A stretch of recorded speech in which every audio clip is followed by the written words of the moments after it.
अस्सलाम वालेकुम एवरीवन। तो यहाँ पे मैं बैगन का भुर्ता बना रही हूँ और मैंने इतने बैगन नहीं लिए थे जितने वीडियो में दिख रहे हैं। ये मैं आप लोगों को स्टार्ट में दिखाना भूल गई थी, तो अब जस्ट एक अंदाजे के लिए दिखा रही हूँ। उससे थोड़े ज़्यादा लिए थे। उसके बाद मैंने यहाँ पे बैगन काट दिए हैं एंड फिर काटने के बाद कुछ देर के लिए भिगो दिए। तो इसके बाद हमने भगोना जो है इसे चूल्हे पे रख देना है तेज़ आंच पे, और इसको गर्म होने के बाद इसके अंदर हमने तेल डालना है। तेल मैंने तकरीबन 3 to 4 टेबल स्पून इसी के कुछ आसपास होगा, इतना मैंने इसमें तेल डाल दिया था। और फिर अब इसको अच्छे से हम गर्म होने देंगे, और गर्म होने के बाद जो बाकी चीज़ें हैं वो हम इसके अंदर डालेंगे। सो यहाँ पे तेल गर्म हो गया है और अब हम इसके अंदर डाल देंगे ज़ीरा 1 चम्मच जितना, उतना ही मैंने डाला है, वीडियो में आप लोगों को दिख रहा होगा। और फिर इसको यहाँ पे तेल में थोड़ा सा फ्राई होने देंगे, बस जस्ट 3 to 4 सेकेंड्स। उसके बाद यहाँ पे हमने थोड़ा सा ख्याल रखना होगा क्योंकि ज़ीरा बहुत जल्दी जल जाएगा, तो हमने जल्दी से इसके अंदर लहसुन की 4-5 कलियाँ डाल देनी होंगी, कलियाँ लहसुन की छिली हुई कलियाँ। उसके बाद इसको अच्छे से डार्क ब्राउन होने तक के हमने लहसुन को करना होगा। और यहाँ पे दोनों चीज़ें बहुत ज़्यादा जल्दी जल जाती हैं, तो इसका हमने ख़ास ख्याल रखना होगा। और इसके बाद हमने जो पानी में बैगन भिगो कर रखे थे काट के, वो पानी में से निकाल के हमने इसमें डाल देना है। और हमने बहुत जल्दी करना होगा क्योंकि लहसुन और ज़ीरा बहुत जल्दी जल जाएगा। तो यहाँ पर मैंने बैगन डाल दिए हैं और मुझे यहाँ पे थोड़ा सा टाइम लग गया क्योंकि मैं भूल गई थी पानी से उसे निकाल के डालने में, मुझे थोड़ा सा टाइम लग गया। तो आप लोग पहले उसे ड्रेन कर लीजिएगा, पानी को ड्रेन कर लीजिएगा किसी छन्नी वगैरह से, और उसके बाद आप लोग बैगन डालेंगे तो आप लोगों को बहुत आसानी होगी। तो यहाँ पर मैंने बैगन डाल दिए हैं और फिर इसको मैं इससे हिलाऊँगी अच्छी तरह से। बैगन को थोड़ा सा मिक्स करूँगी, थोड़ी सी देर मुझे इसे हिलाना होगा, नॉर्मली जैसे हिलाते हैं हम। और इन बैगनों को हमने यहाँ पे कच्चा पक्का होने तक के, बहुत ज़्यादा अच्छे से हमने इन्हें पका नहीं देना है, कच्चा पक्का होने तक के हमने इन्हें फ्राई करना है, भूनना है, जो भी समझ लें। और बैगन याद रखिएगा छोटे छोटे काटिएगा, जितने छोटे आपके बैगन होंगे आपको भुर्ते में उतनी आसानी होगी। जितने बड़े बैगन काटेंगे उतना टाइम लगेगा इनको फ्राई होने में, इनको गलने में और भूनने में। सो बैगन कोशिश कीजिएगा कि छोटे छोटे काटें। तो देखिए यहाँ पे मैंने अच्छी तरह से इसको हिला लिया है, सारी चीज़ें आपस में मिक्सड अप हो चुकी हैं। और अब मैंने इसको यहाँ पे थोड़ी सी देर के लिए ऐसे ही फ्लेम पे छोड़ दिया था, बिना इसे छेड़े। इसके ऊपर मैंने कुछ नहीं ढापा था, जस्ट फॉर 2 मिनट्स, ज़्यादा से ज़्यादा 2 मिनट के लिए मैंने इसे छोड़ दिया था। और अब इसके बाद इसके अंदर मैं ऐड करूँगी हरी मिर्ची। आपने कोशिश करनी है कि आप लोग बारीक वाली ना लें, मोटी वाली हरी मिर्ची लें, क्योंकि बारीक वाली बहुत ज़्यादा तेज़ होती है और बैगन के भरते में ज़्यादा तेज़ मिर्ची अच्छी नहीं लगती। मैंने मिर्ची यहाँ पर डाली है, पर आप लोग चाहें तो आप लोग ज़ीरा और लहसुन की कलियों के साथ डाल सकते हैं, वो फटती है, तो मैंने यहाँ पे वहाँ नहीं डाली, मैं यहाँ डाल रही हूँ। तो मैंने जस्ट 3 हरी मिर्चियाँ डाली हैं क्योंकि हम लोग ज़्यादा तेज़ नहीं खाते। तो अब देखिए यहाँ पे मैंने फ्लेम बहुत ज़्यादा हाई रखा हुआ है, फुल फ्लेम है ये, और इसी पे मैं इसे और 2 से 3 मिनट के लिए अच्छी तरह से भूनूंगी। देखिए इसे अच्छी तरह से आप लोगों ने बहुत अच्छी तरह से इसे भून लेना। और ऐसे जो ये कबगीर कहते हैं हम इससे आप लोगों ने अच्छी तरह थोड़ा सा हार्श तरीक़े से बैगन को करना है कि ये अच्छे से ना भून जाए, ये गल जाए, नरम हो जाए और थोड़े टूट से भी जाए और देखिए मैं यहाँ पे इसे कंटिन्यूसली मिक्स करते हुए भून रही हूँ। आप लोगों को ऐसे ही हाथ चलाते रहना होगा, अगर हाथ नहीं चलाएंगे तो ये जल जाएंगे बहुत जल्दी। और इसे अच्छी तरह से आप लोगों ने इसी तरह भूनना है, लगभग 1 से 2 मिनट के लिए तेज़ आंच पे अच्छी तरह भूनने के बाद हम इसके ऊपर ढक्कन ढाप देंगे और इसे थोड़ी देर के लिए धीमी आंच पे, तब मैं फ्लेम लो कर दूंगी, इसे धीमी आंच पे पकने देंगे। अच्छी तरह से पकने के बाद हम इसे दाल से घोटा दे देंगे, दाल घोटनी से। देखिए यहाँ पे मैंने इसके ऊपर ढक्कन ढाप दिया है और देखिए फ्लेम मैंने लो कर दी है।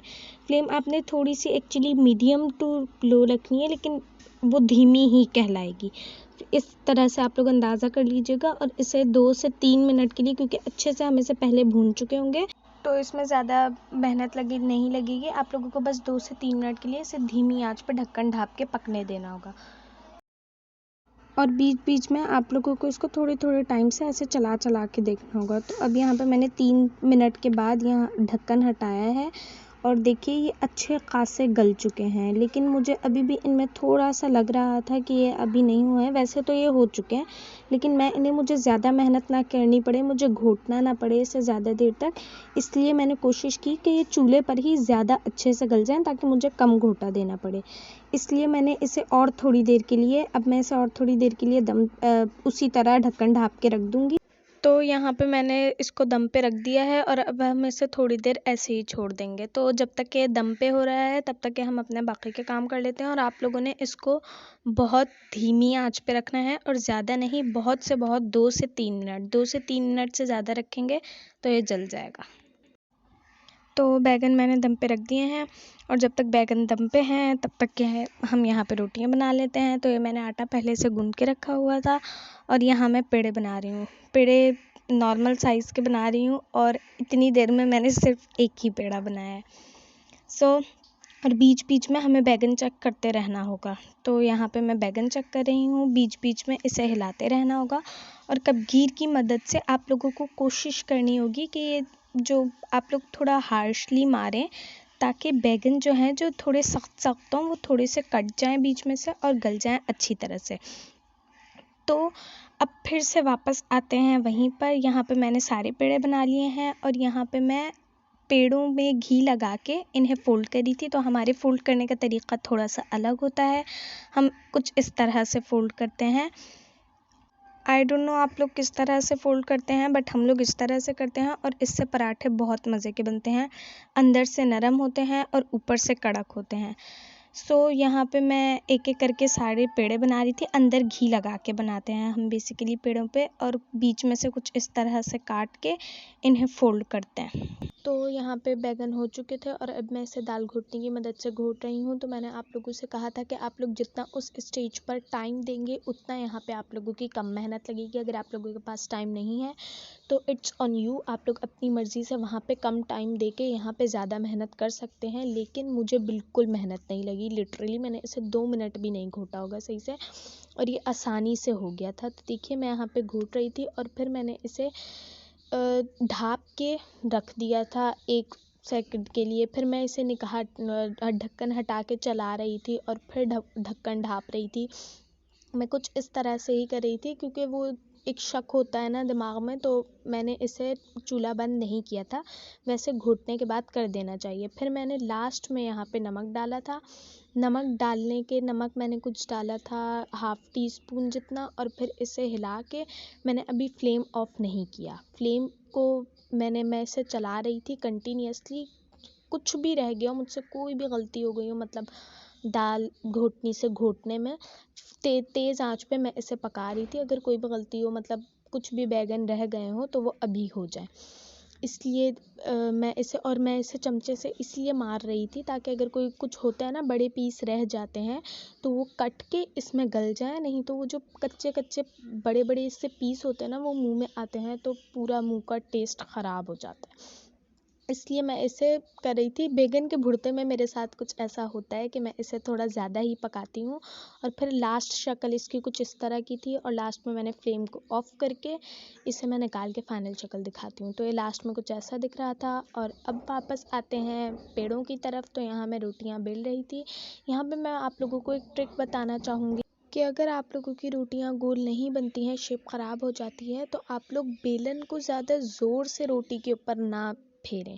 बेलन को बहुत हल्के से फेरें और थोड़ा सा ना बेलन को स्लाइटली से घुमाने की कोशिश करें। तो ऐसे आपकी रोटी नीचे से घूमती रहती है और आप लोगों की रोटी बहुत अच्छी सी गोल बनती है, जैसे मेरी बनी है। तो फिर मैं इसे तवे पे डाल दूँगी रोटी को।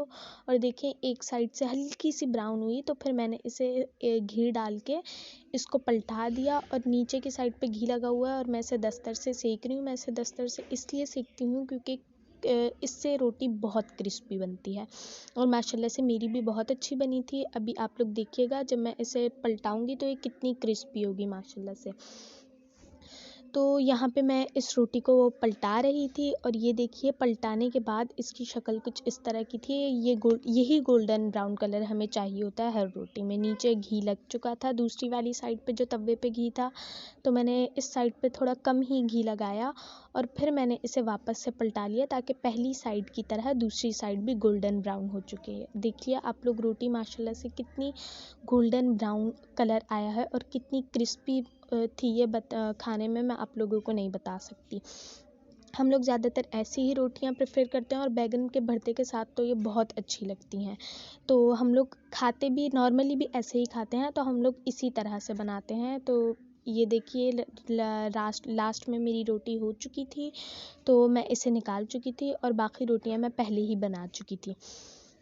तो लास्ट में निकालने के बाद मेरी रोटी कुछ इस तरह की शक्ल की दिख रही थी। आप लोग देख सकते हैं माशाल्लाह से कितनी क्रिस्पी है। Thanks for watching. अगर आप लोगों को वीडियो अच्छी लगी हो तो प्लीज़ लाइक कीजिएगा।